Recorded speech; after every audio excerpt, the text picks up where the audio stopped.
Sir, I heard that you were in Pakistan for 5 years. 7 years. 7 years, wow. Yeah, I lived. Sir, any such incident of Dharma Sankat?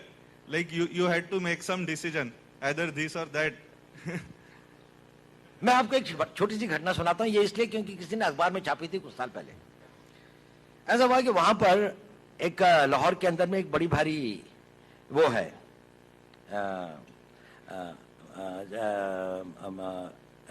औलिया की एक मज़ार है जिसपे बहुत सारे लोग आते हैं।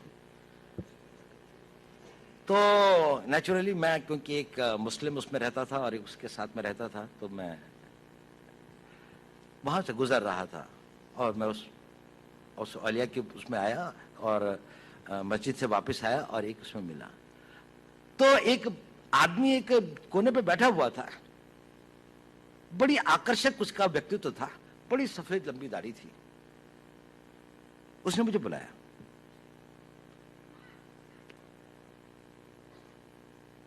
उसने कहा तुम हिंदू हो?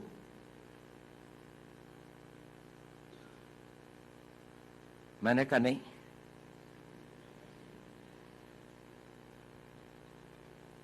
कहता मेरे साथ आओ। मैं उसके साथ चला गया। वो मुझे 2-4 गलियां ले जाके छोटे से कमरे में ले गया।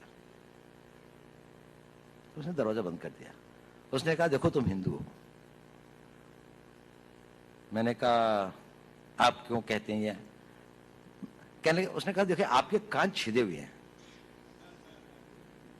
अब पता नहीं, बचपन में हमारे यहाँ एक प्रथा है, मैं जहाँ का रहने वाला हूँ, कि कानों को छेदने के एक कान वेदन का एक वो होता है, एक वो है। अब शायद कम हो गई है, लड़कों की नहीं, अब लड़कियों की होती है, लेकिन मेरे टाइम पे लड़कों की भी होती थी। तो मैंने कहा हाँ ये तो है कि मैं जब पैदा हुआ था तो वो था। मैंने कहा मैं बाद में कन्वर्ट हुआ। उसने कहा तुम बाद में भी कन्वर्ट नहीं हुए। खैर उसने कहा कि इसकी प्लास्टिक सर्जरी करवा लो, इस तरह से घूमना ठीक नहीं है। मैंने कहा अच्छा। खैर वो मैंने करवा ली या नहीं करा, इसके बाद में भी है, दिखाई देते हैं, कम दिखाई देते हैं पर दिखाई देते हैं। लेकिन मैंने कहा ये बताइए इतनी सूक्ष्म दृष्टि और इतना नहीं, मैंने नहीं कहा, उसने कहा। उसने कहा देखो पता है मैंने ये ऐसा क्यों कहा? मैंने कहा क्यों? उसने कहा क्योंकि मैं भी हिंदू हूं।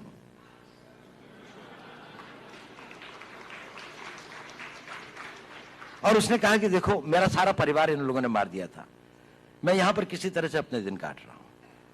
मुझको बहुत खुशी होती है जब आप लोगों को देखता हूं, लेकिन मैंने भी अपना बेस बदला हुआ है। लेकिन देखो इस कमरे के अंदर, और फिर उसने एक अलमारी खोली, उसके अंदर में एक शिव जी की और एक दुर्गा की एक वो रखी थी।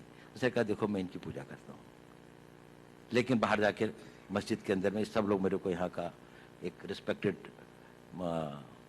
उलेमा समझ लीजिए, उलेमा तो नहीं लेकिन वो समझ लीजिए, मतलब रिलीजियस मैन की तरीके से वो करते हैं। ये एक छोटी सी घटना है, लेकिन बड़ी मेरे को वो लगी। कभी मेरी में इच्छा भी होती थी कि मैं उनकी कोई मदद कर सकता या हो सकता, लेकिन कभी ऐसा हुआ नहीं। लेकिन वो ऐसा था। चलिए।